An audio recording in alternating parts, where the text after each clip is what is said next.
No music played inside the vehicle, just the low, steady hum of conditioned air and the tap of a manicured finger against leather upholstery. Outside, the street was empty. No late-night wanderers, no witnesses. Just the flicker of a dying street lamp and the shadow of a man curled beneath a thin blanket on the sidewalk. The car stopped. Two men stepped out, their silhouettes broad, movements practiced. No hesitation. No discussion. The first kick landed before Arthur could even lift his head. A boot to the ribs, sharp enough to steal his breath. The second blow came as he tried to rise, a fist to the temple, snapping his skull back against the pavement. No one spoke. No demands, no threats. Just the wet sound of impact, the scrape of fabric against concrete as Arthur tried, uselessly, to crawl away. One of the men reached down, yanked the worn satchel from Arthur's shoulder. The other delivered a final, brutal stomp to his outstretched hand. Bones cracked. Then, as suddenly as they'd appeared, they were gone. The car door slammed. Tires hissed against asphalt. Arthur didn't move. Blood trickled from his nose, pooled in the hollow of his throat. His fingers twitched once, twice, then stilled. The street lamp above him buzzed, flickered, and went dark. Oakhaven wasn't the kind of place where things like this happened. It was a town of unlocked doors and shared casseroles, where the worst crime in recent memory was old Mrs. Henderson's prized roses being stolen off her trellis. People knew each other here. Not just names, histories. Who had a bad hip, whose kid was struggling in school, who took their coffee with 3 sugars. And everyone knew Arthur. He wasn't just the homeless man by the grocery store. He was the one who gave his last dollar to a single mother counting change at the register. Who sat with lonely widows on park benches, listening to stories no one else had time for. Who patched up stray dogs with scraps of his own shirt when they came to him bleeding. The town looked after him in small, quiet ways, a hot meal left on the bench where he slept, a thick blanket folded beside him on winter nights. Not out of pity, but because Arthur made the world softer just by being in it. Which made what happened next so much worse. Arthur hadn't always been a man who slept on benches. 20 years ago, his hands didn't smell of sidewalk grit and cheap soap, they smelled of sawdust. He'd been a craftsman, the kind who could sand a curve into wood so smooth it felt like silk. His workshop was small, tucked behind a row of oaks on the edge of town, but it was his. Every plank, every tool, every splinter. The first time Arthur truly understood loss, he was 18 years old and holding his brother's leather jacket in the ER. The paramedics had cut it off Liam's body, too much blood, too many broken bones from the motorcycle crash. The jacket still smelled like gasoline and the cheap cologne Liam splashed on before dates. Arthur pressed it to his face and inhaled until his lungs burned. For months afterward, the world moved in muted colors. His parents became ghosts in their own home, moving through rooms without speaking. The silence grew teeth. One night, Arthur found his mother sitting at the kitchen table with Liam's favorite cereal box in front of her, running her fingers over the cartoon mascot like it was a holy relic. He walked out and didn't come back for 3 days. That's when the pills started. First it was just Adderall stolen from a classmate's backpack, something to sharpen the haze. Then Oxy lifted from a friend's medicine cabinet. By winter, he was buying Vicodin from a guy behind the bowling alley, chasing that sweet, numbing fog where Liam's face didn't appear every time he closed his eyes. The night he met Sarah, he was coming down hard in a 24-hour diner, shaking so badly he spilled coffee across the counter. She slid into the seat beside him and ordered 2 grilled cheeses. "You look like you could use this," she said, pushing one toward him. When he stared at her, she added, "And before you ask, no, I'm not hitting on you. You just look like my brother did before he got clean." Her hands were chapped, nails bitten to the quick. There was a faded marker doodle of a star on her wrist. Arthur found himself telling her about Liam, how he'd taught Arthur to change a tire, how he promised to take him to California after graduation. Sarah listened while tearing her sandwich into precise squares. "My brother overdosed in a Motel 6, she said finally. "Left behind a pair of boots with the laces still tied. Sometimes I think that's worse than the body, all those everyday things waiting to be used." She took him to an NA meeting that night. He didn't speak, just clutched the styrofoam cup of bad coffee while people talked about rock bottoms and redemption. Afterward, Sarah walked him to the bus stop and wrote her number on his arm in blue pen. "Call me before you score next time," she said. "Even if it's 3 a.m. He did. 5 years sober, they opened Hearth and Oak with $800 and a second-hand table saw. The workshop was a converted garage with a roof that leaked when it rained, but Sarah painted the doors sunflower yellow and hung wind chimes made from scrap metal. Arthur taught himself joinery from library books, hands growing steady as he learned to measure twice, cut once. Their signature piece was the memory box, a small cedar chest with a hidden compartment in the base. For the things you can't let go of but don't want to see every day, Sarah would tell customers as she demonstrated the trick latch. They sold dozens to grieving widows and divorcees, each one lined with fabric swatches Sarah salvaged from thrift store suits. Sarah died on a Thursday. The hospital room smelled like antiseptic and the lavender lotion she'd insisted on using even when the nurses told her not to. Arthur watched the rise and fall of her chest slow, then stop altogether. Her mother Evelyn stood rigid in the corner, nails digging into her own arms. When the doctor pronounced time of death, Evelyn didn't cry. She turned to Arthur with eyes like shattered glass. "You did this," she whispered. "Your failures. Your stress. You sucked the life right out of my girl." The funeral was a closed casket affair. Evelyn chose everything, the stark white lilies Sarah hated, the dreary hymns, the guest list that didn't include a single one of their workshop friends. Arthur sat in the back row, fingering the hole in his only suit jacket where Sarah used to tease him about catching it on nails. "You're not welcome at the burial," Evelyn told him afterward, blocking him with her body at the church doors. "My daughter deserves peace, not reminders of her mistakes." The flood came exactly 40 days later. Arthur had been sleeping in the workshop, unable to face their empty apartment. He woke to the sound of water lapping at the workbenches, his tools already floating like corpses. By sunrise, everything was ruined, the custom dining set for the mayor's anniversary, the oak rocking chair meant for a newborn, Sarah's carefully organized paint shelves now just colorful swirls in the mud. Evelyn arrived as he was hauling waterlogged lumber to the dumpster. She didn't offer help. Just stood there in her pristine rain boots, watching him struggle. "Maybe now you'll understand," she said. "What it feels like to lose everything. The streets weren't so bad, once you got used to them." No one expected him to smile. No one asked how he was doing. The alley behind the bakery stayed dry, and old Mrs. Callahan sometimes left day-old muffins in a paper bag by the dumpster.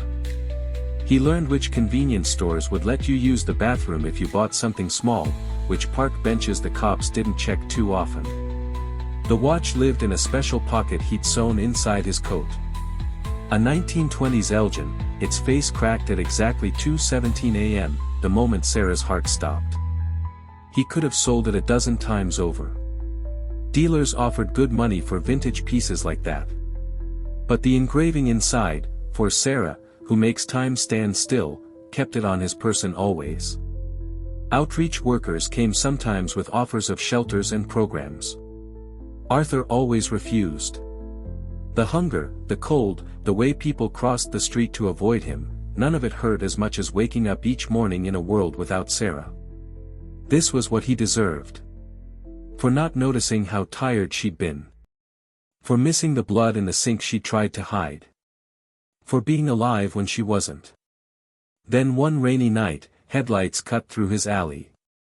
A black town car idled at the curb. Two men stepped out, their shadows stretching long across the wet pavement. The last thing Arthur saw before the first blow landed was the watch face glinting in the streetlight, frozen forever at 2:17. The letter arrived on a Tuesday. Arthur almost didn't recognize his own name on the envelope, it had been years since anyone used it. The paper smelled faintly of Evelyn's rose perfume, triggering a memory so sharp it hurt. Sarah standing at their wedding reception, laughing as her mother dabbed perfume behind her ears despite her protests. The lawyer's office was all polished wood and uncomfortable chairs. Mr. Hendricks cleared his throat 3 times before speaking. Mrs. Evelyn Carter passed last month. She left specific instructions regarding this item. The watch case hit the table with a soft clunk. Arthur's hands shook as he flipped the latch. There it was, Sarah's grandfather's 1920s Elgin, its silver casing gleaming despite the crack across the face. The same watch Evelyn had snatched from Sarah's dresser after the funeral, claiming, "Family heirlooms stay with family." "There's also this." Hendricks slid over a sealed envelope. Evelyn's handwriting hadn't changed in 5 years, still those sharp, angry letters. But the words weren't angry. "Arthur. I was wrong. About everything. The cancer was in her chart since college. She never told either of us. I needed someone to blame. I'm sorry. Take care of her watch." The Elgin weighed nothing in his palm, yet it anchored him to the earth for the first time since Sarah died. He pressed it to his ear. The mechanism was frozen at 2:17, just like his life. The watch became Arthur's secret heartbeat. Every morning began the same way, frozen fingers fumbling at his chest, peeling back layers of damp clothing to check the hidden pocket. The moment his fingertips brushed cold metal, his shoulders would drop half an inch. Still there. Still hers. Homelessness wasn't just about hunger or cold. It was the 1,000 tiny deaths of dignity each day. Like the way the laundromat attendant would sigh when he walked in, already reaching for the disinfectant spray. Like the mothers who crossed the street with strollers when he approached, their hands tightening on purses he'd never dream of touching. Like the cops who rousted him from doorways not because he caused trouble, but because his very existence was considered offensive. Through it all, the watch anchored him. As years passed, the watch took on mythic status among Oakhaven's down and out. New arrivals would hear whispers, "That quiet guy by the bakery. He's got some fancy antique worth thousands. Won't sell it though." Some called him foolish. Others, in their darker moments, called him weak. Old Tom, who'd been on the streets since Vietnam, understood best. He once told a group of teenagers, "That watch ain't about money. It's the one thing the world hasn't taken from him. You kids wouldn't understand." Arthur overheard. Said nothing. But that night, he shared his dry spot under the bridge when the rains came. Unbeknownst to Arthur, his vigil was being watched. Julian Thorne's chauffeur had taken photos from the idling town car. The auction house authenticator had confirmed it from grainy shots. That was absolutely the missing 1920 Elgin, one of only 3 known to exist with that serial number. The photograph landed on Julian Thorne's mahogany desk with a whisper of finality. His auction house contact had been thorough, 3 different angles of the watch, plus a grainy long shot of the ragged man who carried it. Thorne's manicured fingernail tapped the cracked watch face in the image, right where 2:17 should have been. His breath came slightly faster, the way it did when he'd spotted the Renoir at that bankrupt Duke's estate sale. Across town, Arthur was unaware he'd become the subject of such scrutiny. He sat on his usual bench outside the abandoned train depot, methodically cleaning the watch with the edge of his lease-stained shirt. The morning sun caught the silver casing, sending brief flashes of light dancing across the cracked concrete. A passing social worker paused, struck by the contrast between the filthy homeless man and the exquisite timepiece in his hands. Thorne's investigation began discreetly at first. His personal assistant made quiet inquiries at the downtown shelters while pretending to volunteer. The bartender at O'Malley's received an unexpected visit from a sharply dressed woman who asked pointed questions about the watch guy, between generous tips. Even the librarian who let Arthur read horology books in the reference section found herself gifted with a surprise donation to her children's literacy program, along with some very specific questions. By the third day, Thorne had constructed a complete profile without ever leaving his penthouse. Arthur Carter, 52, former woodworker. Widower. 5 years on the streets. Known for being quiet, harmless, and stubbornly protective of his one possession. The billionaire's lips curled as he read the last detail. The man had once fought off a mugger twice his size over that watch. There was poetry in that, Thorne thought. A man who had nothing clinging to the one thing that connected him to everything he'd lost. Their first meeting happened by design, though Arthur would never know it. Thorne chose a crisp autumn afternoon when the sunlight fell just right through the park's maple trees. He dressed carefully, not in his usual Brioni suits, but in what his stylist called approachable wealth, a cashmere sweater that cost more than most cars, paired with jeans that had been artfully distressed by a Milanese tailor. Arthur was feeding pigeons with stale bread crumbs when the shadow fell across him. The billionaire's cologne arrived first, a subtle blend of bergamot and sandalwood that somehow managed to smell expensive even to Arthur's dulled senses. Beautiful creatures, aren't they? Thorne said, his voice carefully modulated to convey warmth without condescension. So free. Arthur didn't look up. His fingers kept crumbling the bread with methodical precision. They're flying rats, mister. Only reason they're not in the gutters is they figured out people are messy eaters. Thorne's smile didn't waver as he sat without invitation, the bench groaning under his weight. Up close, the homeless man smelled of unwashed clothes and wood smoke, a scent that made Thorne's nose twitch imperceptibly. The billionaire's gaze immediately locked onto the slight bulge beneath Arthur's threadbare coat. I understand you have something quite special in your possession, Thorne began, pulling out his phone to display an image of an identical watch from his collection. Mine's in pristine condition, of course. But yours has character. Arthur's hand drifted unconsciously to his chest. The gesture was so protective it might have been touching a wound. Not for sale. Everything's for sale, Thorne chuckled, leaning back in a carefully calculated display of relaxation. Let's say 20,000. Cash. Enough to get you an apartment, new clothes, a fresh start. The pigeons scattered as Arthur stood abruptly. Thorne was surprised by how tall the man was when he wasn't hunched against the world. Up close, the billionaire noticed Arthur's eyes weren't the dull, defeated eyes he'd expected from a homeless addict. They were clear, painfully aware. Your shoes cost more than I made in 6 months at my best job, Arthur said quietly. But some things don't have a price tag. Thorne kept his tone light, though his fingers dug into his knees. 30,000, then. And I'll throw in 3 months at the Waldorf Astoria while you get back on your feet. For the first time, Arthur smiled. It wasn't a pleasant expression. You rich folks always think money's the answer.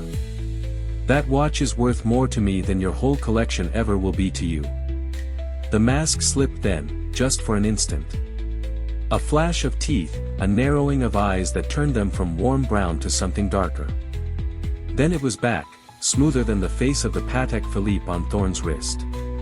We'll talk again soon, Mr. Carter, the billionaire said as he stood, brushing invisible lint from his trousers. Do think about my offer. It's more generous than you'll get from anyone else. As Thorne walked away, his Italian loafers crunching on the gravel path, he didn't see Arthur's hand shaking where it clutched his coat. He didn't hear the whispered name, Sarah, as the homeless man touched the hidden pocket. All Thorne heard was the unfamiliar echo of refusal, a sound that would replay in his mind all the way back to his penthouse. That evening, 2 men in dark suits visited Thorne's office. Bronson and Harris weren't employees, they were special consultants, who asked no questions and expected none in return. As they left with a folder containing Arthur's routines and habits, Thorne poured himself 3 fingers of 30-year-old scotch and stared at the photograph still on his desk. The watch would be his. One way or another. The days after Thorne's offer passed strangely for Arthur. He found himself glancing over his shoulder more often, his fingers straying to the watch pocket at the slightest noise. The unease settled in his bones like an approaching storm, though he couldn't name its source. One evening at the soup kitchen, Arthur hesitated as old Mrs. Callahan handed him his usual tray. Her gnarled hands paused over his. "You're jumpy as a cat today, Arthur. What's eating at you?" He opened his mouth to dismiss her concern when the memory surfaced, Sarah doing this exact same thing years ago, noticing his tension before he'd even recognized it himself. The recollection loosened his tongue. "Rich man offered me a fortune for the watch," Arthur muttered, stirring his lukewarm soup. "Wouldn't take no for an answer." Mrs. Callahan's eyebrows shot up. She'd been volunteering at the kitchen since before Arthur hit the streets, her sharp eyes missing nothing. "What sort of rich man? Fancy suit? Fancy car? Fancy way of talking like he's doing you a favor while he picks your pocket." Arthur's spoon clattered against the bowl. Kept smiling with his teeth but not his eyes. The old woman's grip suddenly tightened on his wrist. "You listen to me, Arthur Carter. Men like that don't make offers, they make calculations." She leaned in, her whisper carrying the weight of 70 hard-lived years. "You sleep somewhere else tonight. You hear me? Somewhere with people around." But Arthur just patted her hand and gave her the same answer he'd given Thorne. "It's just a watch, ma'am." Across town, Julian Thorne stood before his climate-controlled display case, staring at the empty spot where the Elgin would soon reside. His reflection in the glass showed a man unaccustomed to waiting. The phone call from his investigators had come an hour earlier, *subject maintains routine. No indication of selling. Continues to carry item at all times, *. Thorne's fist had clenched around his tumbler of Macallan, the ice cubes cracking under the pressure. 3 weeks of surveillance. 2 increased offers. 1 humiliating rejection from a man who smelled like garbage. He tried to be civilized. Now his gold Rolex ticked toward midnight as Bronson and Harris waited silently by the door. Thorne didn't look at them when he spoke. "Just the watch. And make sure he understands the consequences of refusing me again." Arthur was dreaming of Sarah when the car doors slammed. He'd ignored Mrs. Callahan's warning, retreating to his usual alley behind the shuttered hardware store. The familiar scent of sawdust still clinging to its walls comforted him as he curled beneath his blankets. The first kick drove the air from his lungs. Arthur barely had time to register the pain before hands yanked him upright. Moonlight glinted off a silver watch chain as it swung from one attacker's pocket, *his chain. Recognition dawned a second before the fist connected with his jaw. "You had your chance, old man," a voice growled. The blows came methodically, ribs, kidneys, face. Arthur's hands flew up instinctively, leaving his chest exposed. A boot caught him square in the sternum, sending him skidding across the pavement. Through the ringing in his ears, he heard fabric tear as someone reached into his coat. "No," Arthur's fingers scrabbled at the ground, nails breaking on concrete as he tried to crawl away. "Please, it's all I." The stomp to his outstretched hand brought stars. He dimly felt the watch being wrenched from its hidden pocket, the chain snapping like a gunshot in the quiet alley. Then the car engine roared, tires screeching, and Arthur was alone with the taste of blood and the terrible lightness where the watch had been. Mira Rodriguez found him at dawn. The bakery owner had been bringing Arthur a day-old loaf every morning for 3 years. Today, the alley's silence set her teeth on edge before she even turned the corner. When she saw him, the bread fell from her hands. "Dios mío!" Her scream brought the florist from next door, then the barber, then a passing mail carrier. Within minutes, half the block clustered around Arthur's broken body. Mrs. Callahan arrived last, her cane tapping furiously as she pushed through the crowd. One look at Arthur's swollen face and empty coat sent her whirling toward the street. "Somebody call an ambulance. And the police. That bastard took his watch." The florist, a burly man who'd once caught Arthur gently replanting trampled petunias outside his shop, lifted Arthur as carefully as he'd handle a damaged rose. "Who would do this?" he murmured, staring at the blood staining his apron. "He wouldn't hurt a fly." At the hospital, the nurses buzzed with uncharacteristic anger as they cleaned Arthur's wounds. One, the same woman whose daughter Arthur had secretly given his dessert to every Wednesday, left his side only long enough to call her brother on the police force.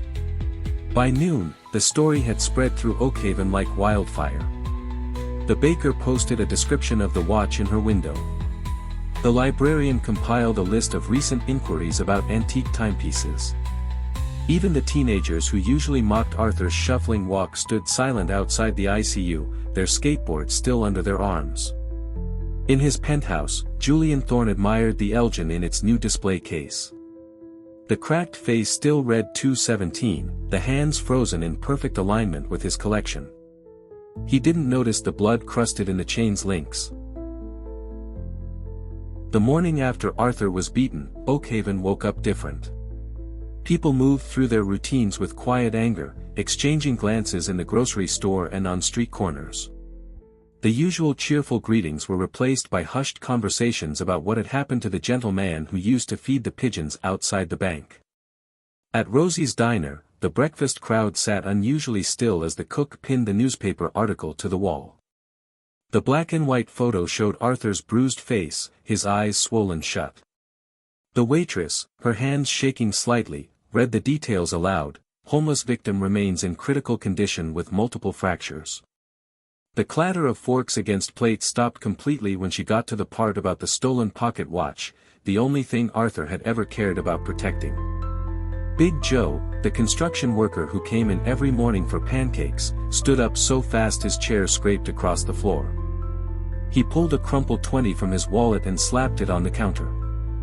"For Arthur," he muttered before walking out. No one needed to ask what he meant.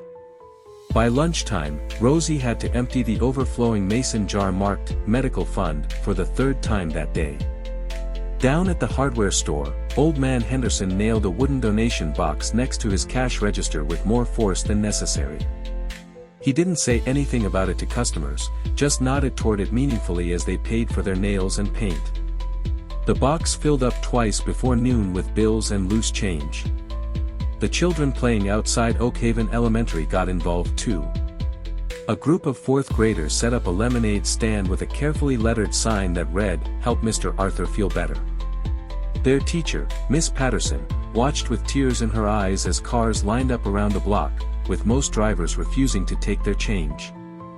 Evelyn Gable, the retired librarian who had known Arthur since he was a boy, marched into the police station with fire in her eyes.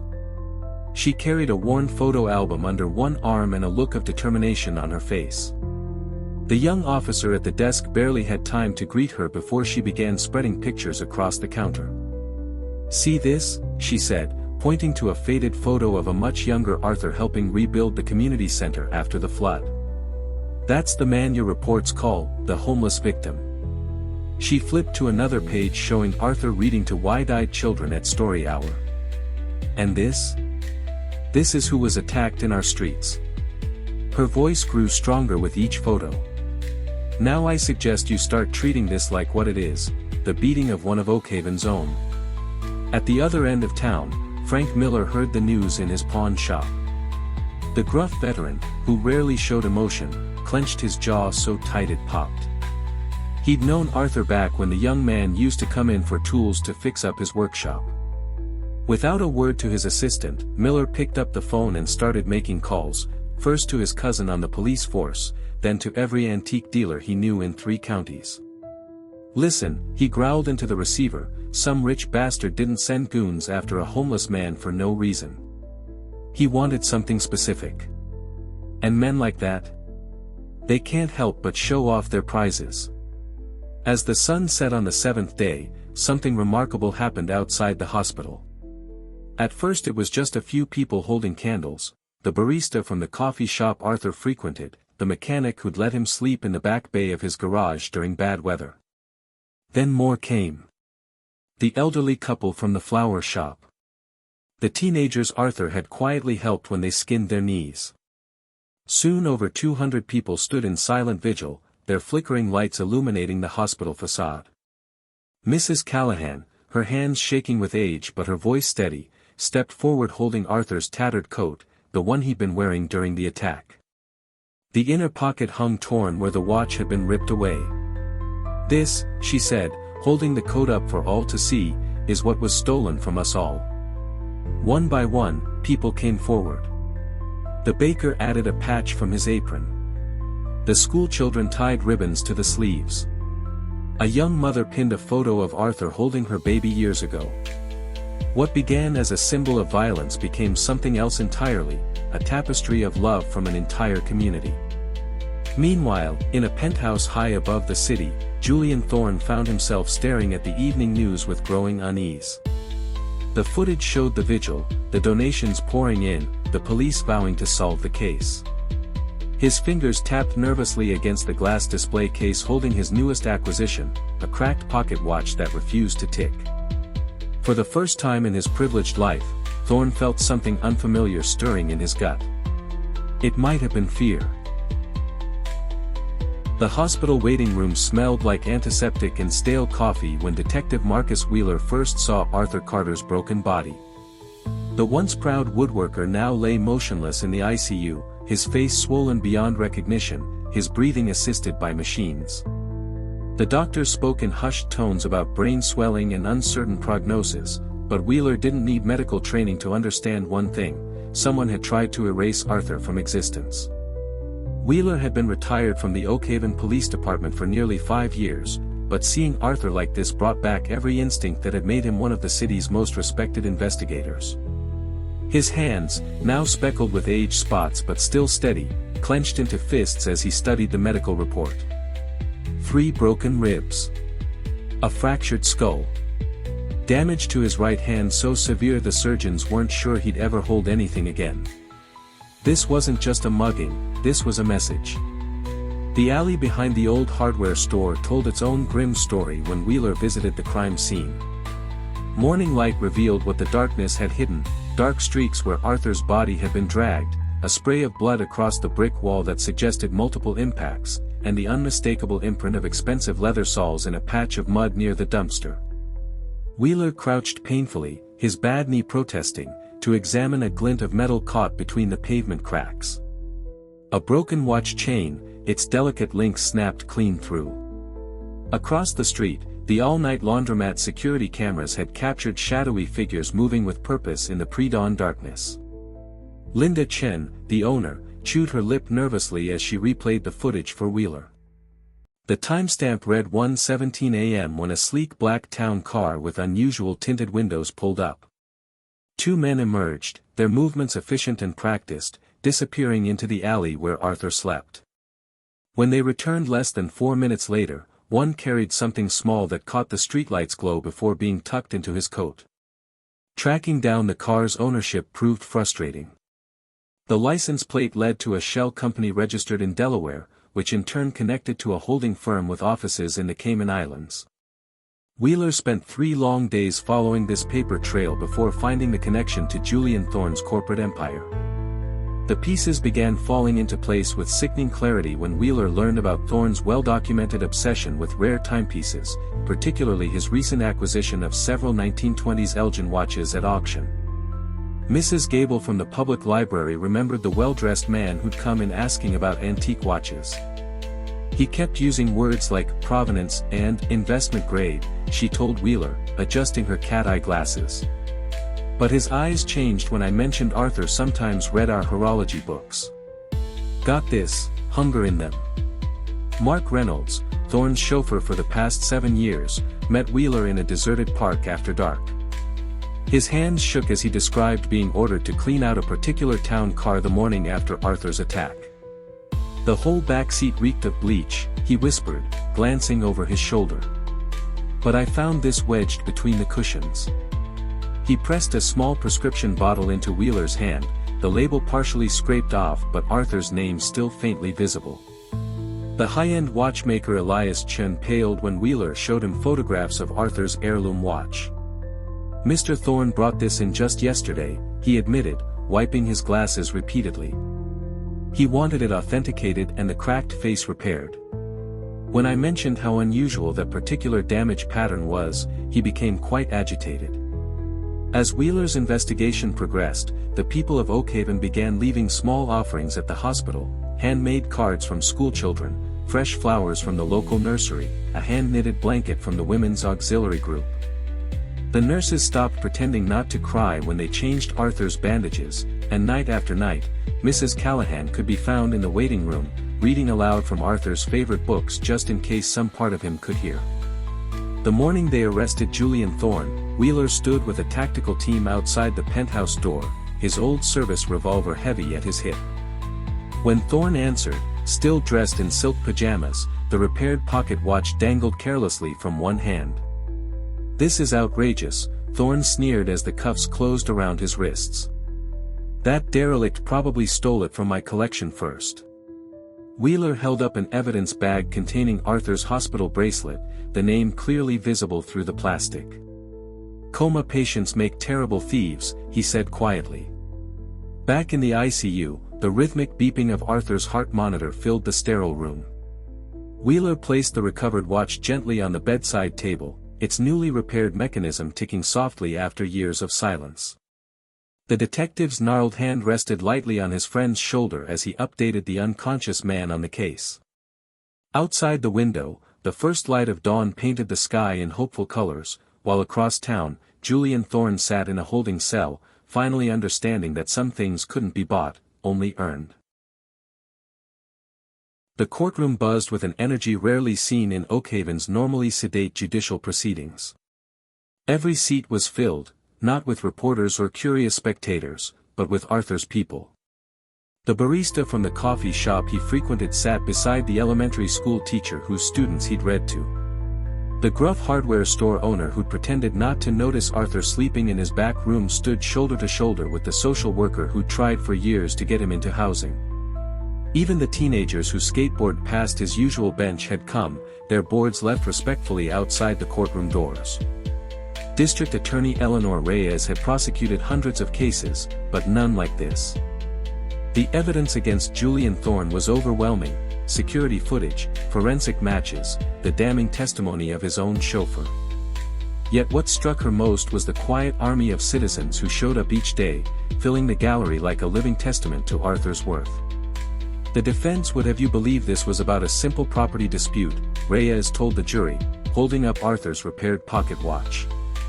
But this timepiece, worth maybe $5,000 at auction, cost Mr. Thorne nothing to take. What he actually stole was the last physical connection Arthur Carter had to his late wife. What he broke was a man who had already lost everything else. The jury deliberated for less than 3 hours. Judge Harriet Wilkins' verdict echoed through the courtroom like a thunderclap.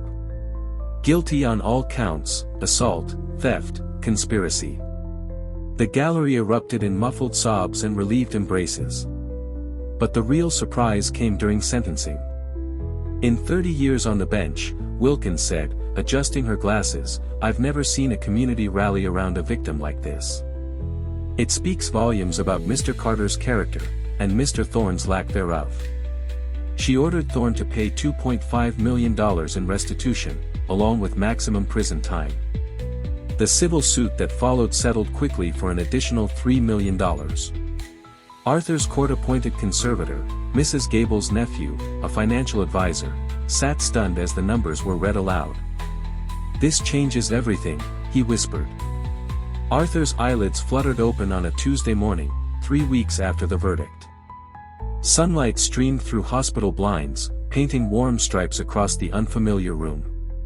His body ached, his mouth tasted like cotton, and for one disorienting moment, he couldn't remember why he wasn't in his usual alley. Then he saw the watch. It sat on his bedside table, its repaired face gleaming, the second hand sweeping smoothly where it had once been frozen. Arthur's bandaged fingers trembled as he reached for it, the familiar weight like an anchor in a storm. A nurse gasped when she entered. "Mr. Carter. You're awake." She rushed to his side, pressing the call button. "Do you know what day it is?" Arthur's voice emerged as a croak. Feels like, the day after a real bad night. Laughter and tears followed as doctors explained how long he'd been unconscious, how the town had fought for him.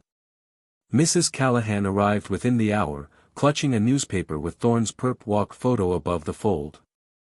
"Justice, Arthur," she said, pressing the paper into his hands. "Real justice." Recovery was slow. Arthur's right hand would never regain full dexterity, a cruel blow for a woodworker. But as spring turned to summer, something remarkable happened. The money from the settlement, which Arthur first viewed as blood money, became a tool. With help from his conservator, Arthur established two things: first, a modest trust ensuring he'd never sleep rough again, a small apartment near the park, groceries delivered, medical care covered. Second, and more importantly, the Sarah and Arthur Foundation. The foundation's work was simple but transformative. A free woodshop where homeless veterans could learn carpentry skills. A housing-first initiative that placed families in homes without preconditions. An annual scholarship for trade school students in Sarah's name. The ribbon-cutting ceremony for the foundation's headquarters, a renovated warehouse near Arthur's old workshop, drew half the town. Reporters asked Arthur how it felt to go from homeless to philanthropist. He just smiled and held up his watch. "Still keeps perfect time," he said. "That's all that matters." One autumn evening, Arthur returned to his old bench outside the train depot. The wood bore a new plaque, "Arthur's Bench, where our community learned compassion." He sat carefully, his healed ribs still tender, and watched the sunset paint the streets gold. A young man approached hesitantly, one of the skateboarders who used to tease him. "Mr. Carter?" He held out a small box. We made this for you." Inside lay a perfect miniature of Arthur's watch, carved from maple. The detail was astonishing, every scratch, every curve replicated. Arthur's throat tightened as he turned it over to find an inscription: "To the man who taught us time is measured in kindness, not minutes." As streetlights flickered on around him, Arthur Carter, once invisible, now irreplaceable, sat holding both watches in his palms. One ticking forward, one forever still. Both, finally, at peace. The story of Arthur Carter and the town of Oakhaven teaches us something profound about what truly matters in life. On one side, we had Julian Thorne, a man surrounded by priceless possessions, yet completely empty inside. His fancy watches and expensive cars meant nothing because he lacked the one thing that actually gives life value: human connection. On the other side was Arthur, who owned almost nothing, yet was rich in the ways that count: the love of his late wife, the respect of his community, and the quiet dignity that comes from staying true to yourself no matter how hard life gets. When we look at how this story unfolded, three powerful lessons shine through. Every small act of decency in Oakhaven, the extra muffin from the baker, the dry spot shared under the bridge, the library books left where Arthur could find them, created waves that eventually became a tidal wave of justice.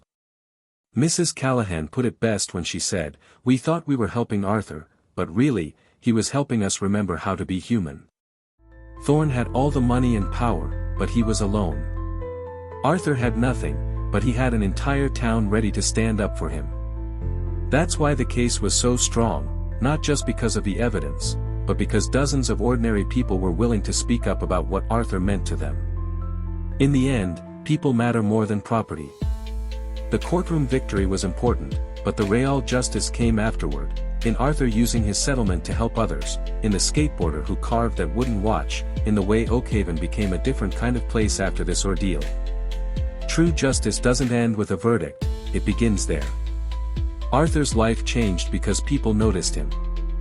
Really noticed him, not as the homeless guy, but as a person with a story, with value, with something to contribute. So here's our question for you.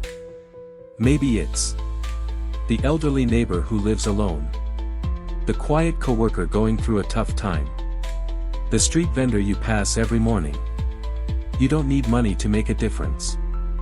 Arthur's story proves that sometimes all it takes is remembering someone's name. making eye contact and smiling, offering help without being asked. Now we turn the page over to you. Share your thoughts. How has Arthur's journey inspired you? Comment below with one small way you'll reach out in your community this week. Spread the hope, hit share to pass this story to someone who needs reminding that goodness still exists. Stay inspired, subscribe to Courage Core Stories for more real-life tales that prove kindness always wins. As the second hand finally moves on Arthur's repaired watch, we're reminded, time doesn't heal all wounds, people do. And in a world that often feels broken, that's the most telling timepiece of all.